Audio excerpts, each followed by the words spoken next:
My name is Derek Halbrook, and I'm 35 years old. I work as an investment advisor in Manhattan, managing portfolios for high-net-worth clients. I've built a solid reputation over the past decade, turning modest investments into substantial wealth for people who trusted me with their financial futures. My life was structured, predictable, and successful by every measure that mattered to me. 2 weeks before what was supposed to be the happiest day of my life, everything I thought I knew about the woman I loved came crashing down.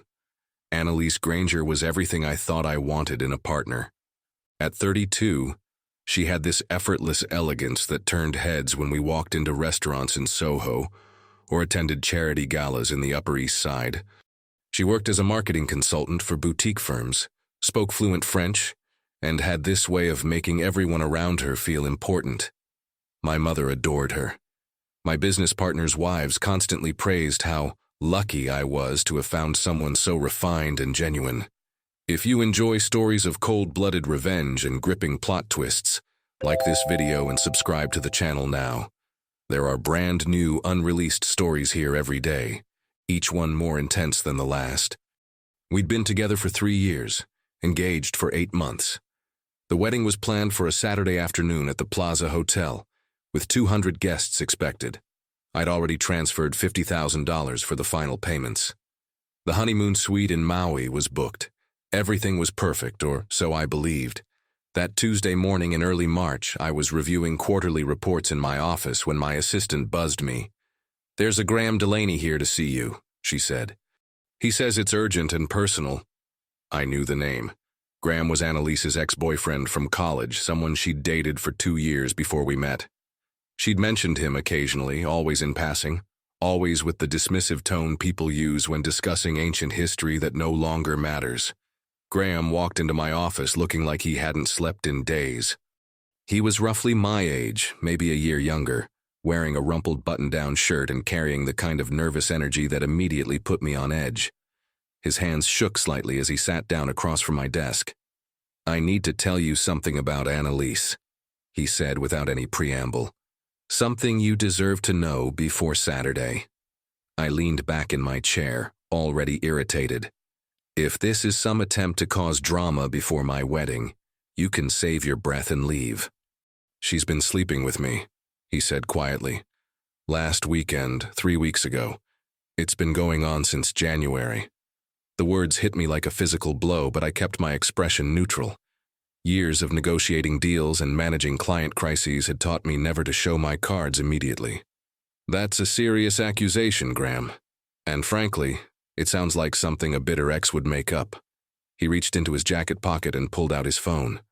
"I wish it were a lie," he said. "But I have proof." Graham's hands trembled as he scrolled through his phone. The screen displayed a series of text messages, and even from across my desk, I could see Annalise's contact photo. My chest tightened, but I forced myself to remain calm. "Show me," I said. He turned the phone toward me and I read the messages from the previous week. Annalise had written, "Derek's at his client dinner until late. Can you come over?" Graham's response, "Are you sure about this? The wedding is so close." Her reply, "I need to see you. I can't stop thinking about what we talked about." I studied the timestamps. Monday night, the previous week. I remembered that evening clearly. I'd been at 11 Madison Park with the Rothschild family discussing their estate planning. The dinner had run until nearly midnight. I'd texted Annalise around 10:30 to let her know I'd be late, and she'd responded with understanding and heart emojis. "Keep scrolling," Graham said. More messages appeared. Conversations dating back to January, right after New Year's. They'd reconnected at a mutual friend's party in Brooklyn, something Annalise had mentioned casually when she came home that night. What she hadn't mentioned were the messages that started the next day. In one particularly damning exchange from February, she'd written, "I love you, Graham. I never stopped loving you. But Derek is the better choice for my future. He can give me the life I want." Graham had responded, "Then why are we doing this?" Her answer made my blood run cold. "Because I can have both the security and the love. Just until after the wedding." I handed the phone back to Graham, my mind racing. "These could be fabricated," I said. though even as I spoke, I recognized Annalise's writing style, her particular way of using punctuation. "There's more," Graham said. He swiped to his voice recordings app. "I started recording our conversations after she told me about her plan. I needed to protect myself." He played the first recording. Annalise's voice filled my office, clear and unmistakable. "Derek thinks I'm this perfect woman, but he doesn't really know me. He knows the version of me that his social circle wants to see. You know the real me, Graham. You always have." Graham's voice responded. "Then why marry him?" "Because," Annalise said with a laugh that I'd heard thousands of times, "he's worth multiple millions and you're a struggling photographer in Brooklyn. I'm 32, not 22. I need security, but I also need you." I sat in silence as Graham played 2 more recordings. In each one, Annalise detailed her strategy with cold precision. She planned to maintain her affair with Graham even after our marriage. She viewed our relationship as a business arrangement wrapped in romance. She'd calculated exactly how much money she'd have access to as my wife, discussed which of my assets would become marital property, subject to equitable distribution under New York law. When the recordings ended, Graham looked at me with something approaching pity. "I'm sorry, Derek. I really am. But I couldn't let you walk into this blind." "Why now?" I asked. "Why tell me this 2 weeks before the wedding?" "Because she's planning to end things with me after the honeymoon," he said. "She told me last weekend that our arrangement would have to stop once she was officially Mrs. Halbrook. She wanted one last month together before she committed to her investment, as she called it." I stared out the window at the Manhattan skyline, processing everything I'd heard. The woman I'd planned to spend my life with viewed our relationship as a stock portfolio. She'd calculated the return on investment of marrying me while maintaining her emotional hedge fund on the side. "What do you want from me?" I asked Graham. "Nothing," he said, standing up. "I just thought you deserved to know who you're really marrying." After he left, I sat alone in my office for 3 hours. I could have called Annalise immediately, confronted her with the evidence, ended everything with a dramatic scene. But something stopped me. Maybe it was my years in finance, where emotional decisions often led to catastrophic losses. Maybe it was simple pride. Or maybe it was the realization that if Annalise could orchestrate such an elaborate deception, she deserved a response that matched her level of calculation. I decided to investigate further before making any moves. That evening, I went home to our shared apartment on the Upper West Side and acted like nothing had changed. Annalise was in the kitchen, preparing her usual Tuesday night salmon with quinoa, humming softly while she cooked.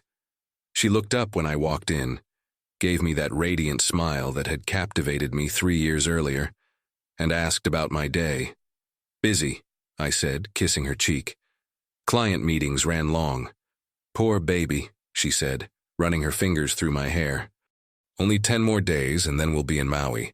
Just you and me and no work for 2 whole weeks." I watched her move around the kitchen, noting details I'd never paid attention to before, the way she checked her phone every few minutes, how she'd positioned it face down on the counter, something she'd never done previously, the slight tension in her shoulders when I mentioned potentially working late the next evening.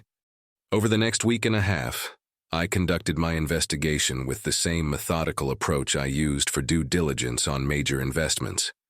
I hired a private investigator recommended by one of my attorney friends, a former NYPD detective named Rita Santos, who specialized in matrimonial cases. Rita's initial report confirmed everything Graham had told me and more.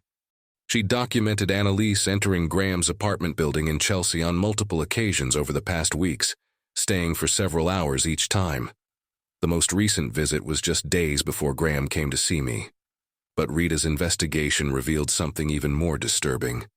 Annalise had been researching New York's equitable distribution laws, downloading articles about spousal rights to retirement accounts and business assets.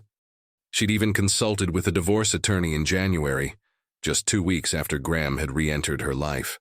"She's been planning this marriage like a hostile takeover," Rita explained during our meeting in a diner near Wall Street. "She knows exactly what she'll be entitled to if things don't work out. She's treating you like a diversified investment portfolio." The final piece of evidence came from Graham himself. A few days before the rehearsal dinner, he called my office and asked to meet again. This time, he brought printed screenshots of financial documents Annalise had sent him, including copies of my investment statements and details about my stake in the advisory firm. "She wanted me to see how much money was involved," Graham said. "She kept saying she was doing this for both of us, that once she had access to your accounts, she could help me start my photography business properly." I realized then that Annalise hadn't just been unfaithful. She'd been conducting corporate espionage on our relationship. She'd systematically gathered intelligence about my financial position, legal vulnerabilities, and business interests. She'd turned our engagement into a reconnaissance mission. That night, I made my decision. I could have simply called off the wedding, exposed her privately, and moved on with my life. But Annalise had spent 3 years building her reputation as the perfect fiancée, the woman everyone admired and envied. She'd cultivated relationships with my family, my friends, my business associates, all while planning to exploit the trust they'd placed in her. She deserved to face the same audience she'd been performing for. I spent the weekend creating a presentation.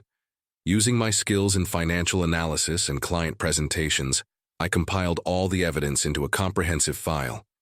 Screenshots of the text messages, audio clips from the recordings, photographs from Rita's surveillance, copies of the legal research Annalise had conducted. Everything was time-stamped, verified, and organized into a narrative that would be impossible to deny or dismiss. The rehearsal dinner was scheduled for Friday evening at the Rainbow Room in Rockefeller Center. Both families would be there, along with the wedding party and close friends. 53 people total, all gathered to celebrate what they believed was a love story.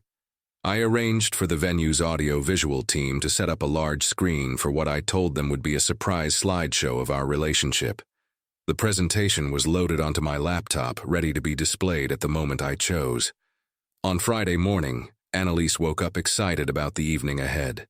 She spent hours getting ready, choosing the perfect dress for what she kept calling our last night as an engaged couple.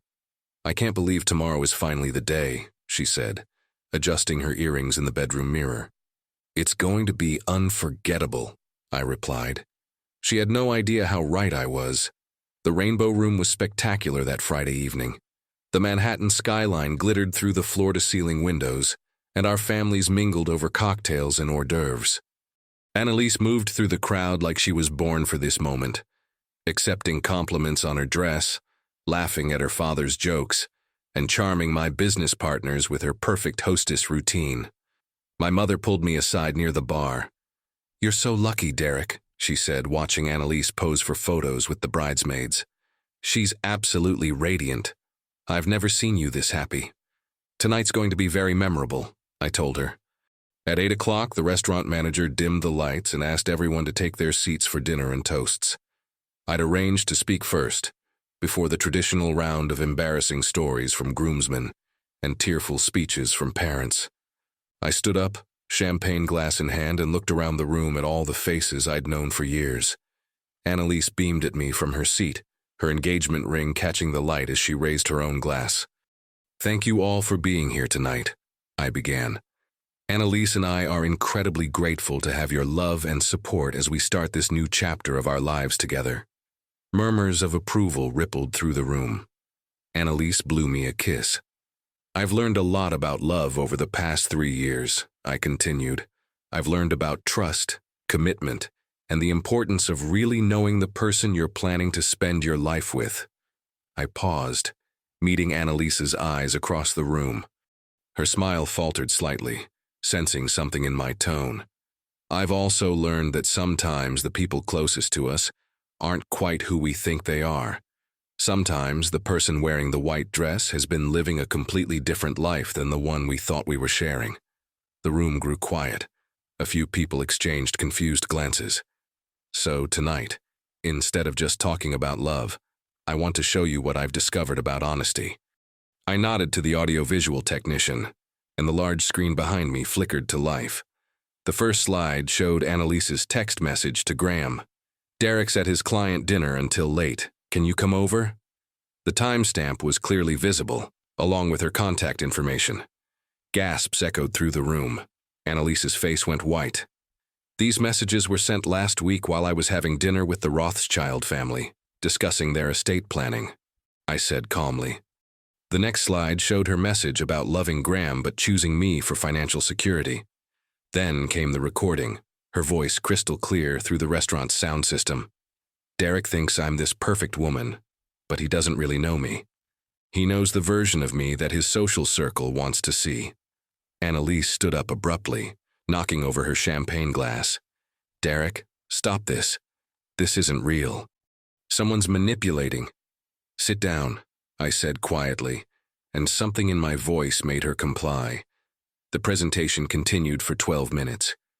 Every text message, every recording, every piece of evidence Rita had gathered was displayed in chronological order. The room watched in stunned silence as the woman they'd all admired revealed herself to be a calculated manipulator who'd viewed our engagement as a business transaction. The final slide showed the legal research she'd conducted about divorce settlements and asset division. Annalise spent considerable time researching New York's equitable distribution laws, I explained. She knew exactly what she'd be entitled to if our marriage didn't work out. She'd even consulted with a divorce attorney in January, just 2 weeks after reconnecting with Graham. I closed the laptop and looked around the room. Annalise's parents sat frozen in their chairs, her mother's hand pressed to her mouth. My groomsmen stared at their plates. The bridesmaids looked like they wanted to disappear into the floor. I want to thank everyone for coming tonight, I said. And I want to thank Graham Delaney for having the courage to tell me the truth about the woman I was about to marry. The wedding scheduled for tomorrow is canceled, obviously. The deposits are non-refundable, but I consider that a small price to pay for avoiding a much more expensive mistake. I picked up my jacket from the back of my chair. Enjoy the rest of your evening, I said. The bar's open for another hour. I walked out of the Rainbow Room and took the elevator down to street level. Behind me, I could hear the explosion of voices as 53 people tried to process what they'd just witnessed. 3 months later, I heard through mutual friends that Annalise had moved to Los Angeles, supposedly to start fresh. Graham tried to reach out to me once, but I never responded. Some bridges once burned should stay that way. I'm still single, still managing investments, still living in Manhattan. But I'm also smarter now about the difference between the person someone appears to be and the person they actually are. Sometimes the most expensive education comes from the relationships that don't work out. The $50,000 I lost on wedding deposits was the best money I ever spent. It bought me my freedom and taught me that the truth, no matter how painful, is always worth more than a beautiful lie. If you enjoyed this story, please like this video and leave a comment letting me know what you thought. And if you're not already subscribed to the channel, please subscribe and hit the notification bell to receive alerts about new stories like this one. Thanks for watching, and I'll see you next time.